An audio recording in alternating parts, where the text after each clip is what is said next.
Assalamualaikum warahmatullahi wabarakatuh. Perkenalkan, nama saya Romji Sahada dari Politeknik Ganesha Medan.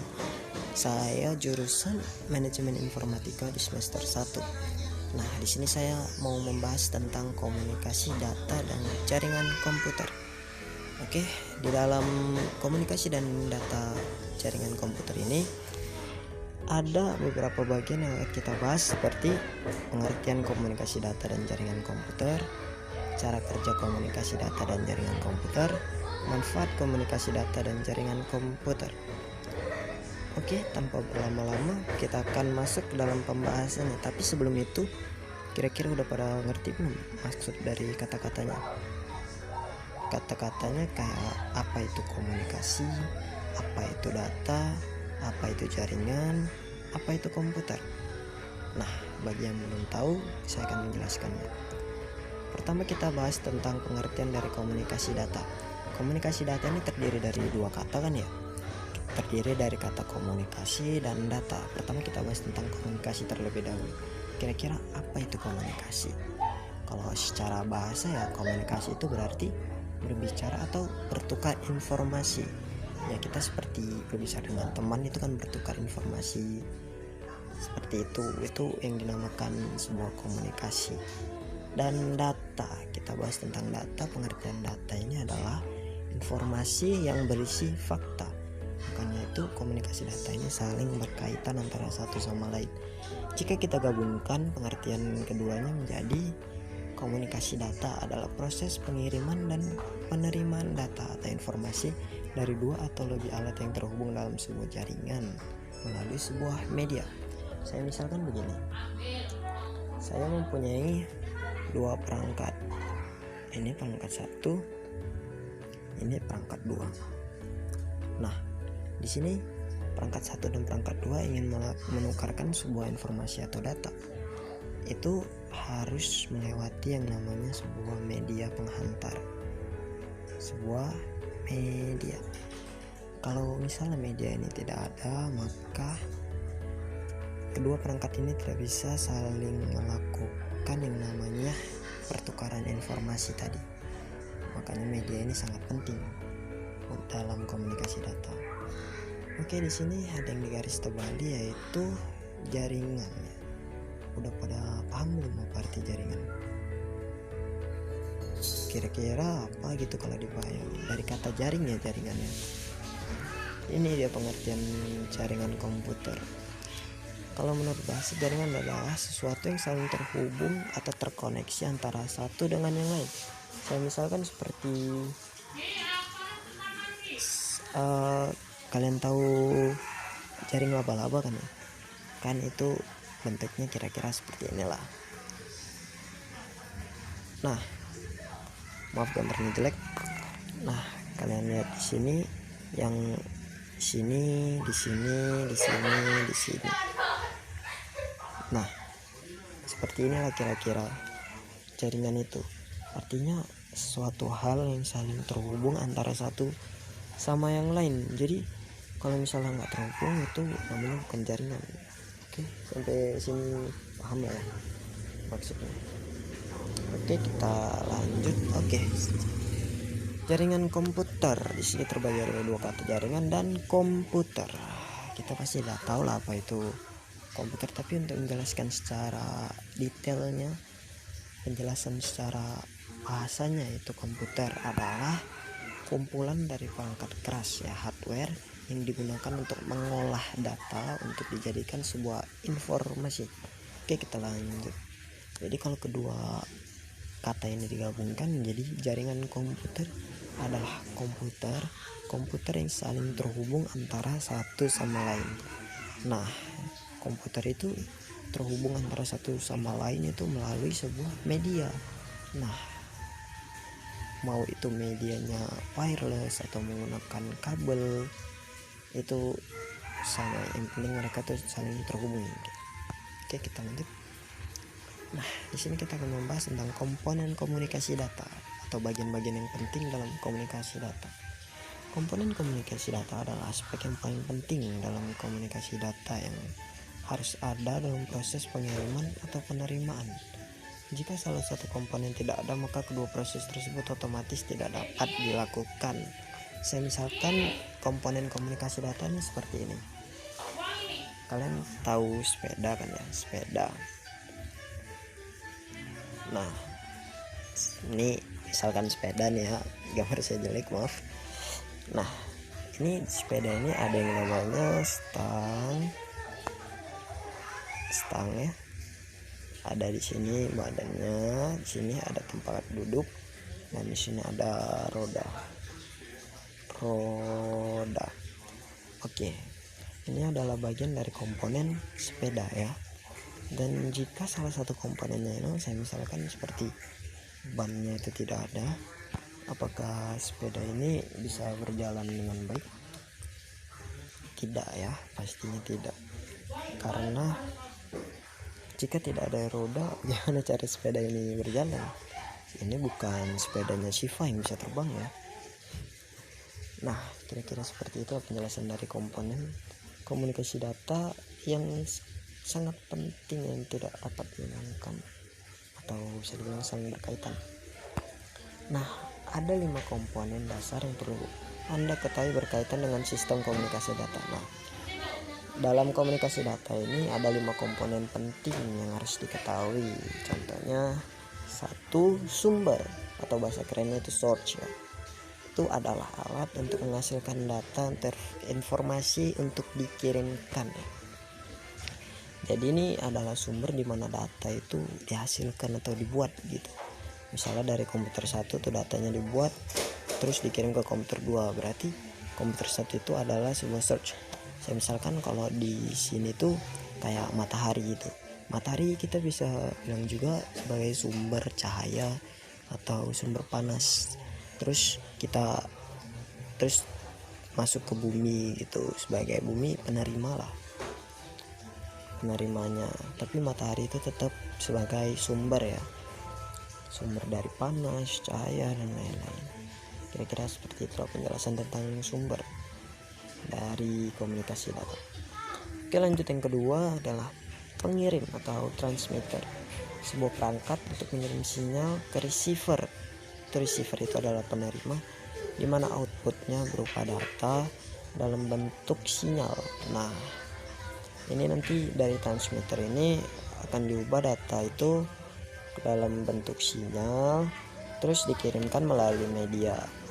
Ini yang kita bahas selanjutnya, media pengiriman alat atau bahan yang memungkinkan terjadinya komunikasi. Nah, jika tidak ada media ini, tidak akan terjadi komunikasi. Seperti saya bilang tadi, transmitter ini mengubah data atau informasi tadi menjadi sebuah sinyal, kemudian dihantarkan itu.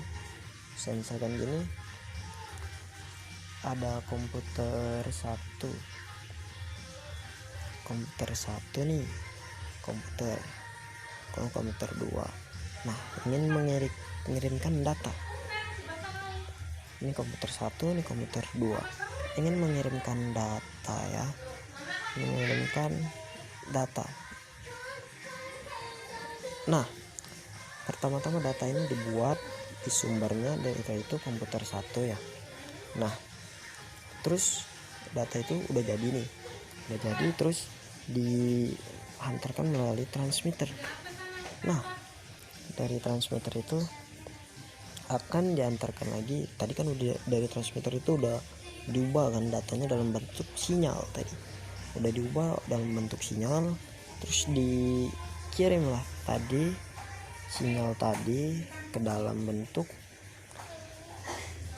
media. Sinyal tadi dikirim dari media ya. Jadi jalan ini data nih, jalan ke sini. Terus nanti ada yang namanya receiver atau penerima untuk menerima sinyal. Nah, di sini udah diubah tuh datanya dari sinyal tadi kan dikirim dari media. Nah, kemudian data itu akan diterima oleh receiver gitu. Kemudian data tadi yang dari sinyal diubah kembali menjadi sebuah data yang utuh. Kemudian barulah masuk ke destination atau tujuan, menangkap informasi yang dihasilkan oleh penerima dari receiver tadi. Informasi yang diterima oleh perangkat tujuan selanjutnya diubah menjadi jenis informasi yang sama dengan informasi yang dikirimkan. Nah, jadi informasi tadi sama dengan informasi yang sudah dibuat. Semisal sama datanya itu sama dengan data yang ada di komputer satu, jadi bentuknya bukan sinyal lagi, bentuknya udah sama persis dengan apa yang ada di komputer satu tadi. Sampai sini sudah paham kan? Sudah paham ya tentang komponen komunikasi data? Saya anggap sudah paham. Oke, kita lanjut. Slide selanjutnya kita membahas tentang manfaat komunikasi data dan jaringan komputer. Semua yang dibuat itu pasti ada manfaatnya ya. Maka dari itu kita akan membahas tentang manfaat dan komunikasi data dan jaringan komputer. Oke, kita masuk yang pertama, data sharing. Dengan adanya fasilitas ini, setiap komputer dapat menggunakan data pada komputer lain, sehingga akan menghemat waktu dan memudahkan suatu pekerjaan, terlebih lagi jika jarak antar komputer berjauhan. Nah, saya misalkan begini, kita nih misalnya ada di lantai 1 dari sebuah gedung, kita bekerja di sebuah perusahaan ya. Nah, saya ada di lantai 1 nih, saya membuat sebuah dokumen nih, misalnya mau dikirimkan ke lantai 3. Nah, kalau secara ini kita berarti harus secara logika ya, kita harus memakai yang namanya flash disk untuk membagi data itu, atau pakai memory card atau apa gitu. Terus kita harus berjalan nih, naik ke lantai 2, terus naik ke lantai 3, terus masukkan flash disk tadi ke komputer yang ada di atas, yang dimana kita mau ngirim atau kita mau ngeprint gitu. Printernya ada di lantai 3 tuh. Nah, kita kan balik-balik itu, bolak-balik ya, belum ada kesalahan. Semisal ada kesalahan, nanti kan kita repot gitu membenahi kesalahannya tuh, kita benarkan di lantai 1, terus nanti balik lagi ke lantai 3, kan capek ya.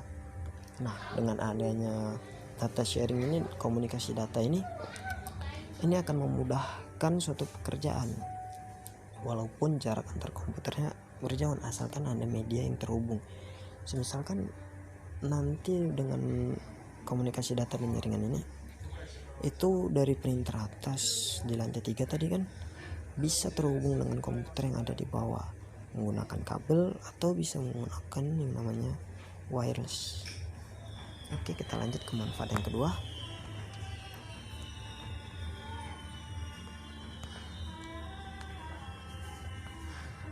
Program sharing, aplikasi tertentu yang bisa dijalankan dari komputer lain di jaringan. Nah, kita bisa berbagi program antara komputer tanpa harus menginstal ulang atau mendownload lah istilahnya. Download satu-satu nih, nanti download kan lama itu ya waktunya.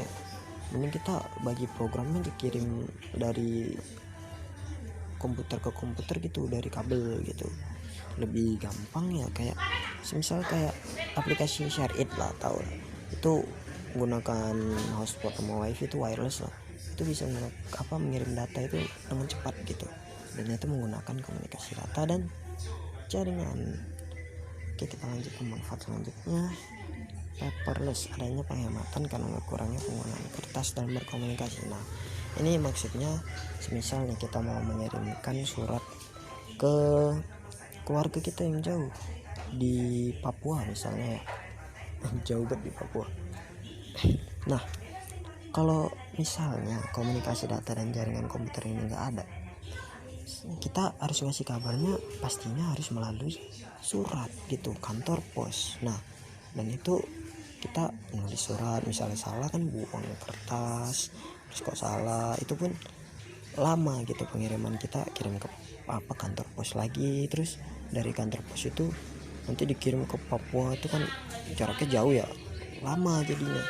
Nah, dengan adanya komunikasi data dan jaringan komputer ini, kita bisa dengan mudah berkomunikasi dengan cepat. Contohnya, tahu aplikasi WA kan ya, WA. Nah, itu kita bisa dengan mudah mengirimkan pesan, atau bisa bahkan video call atau telepon secara langsung gitu.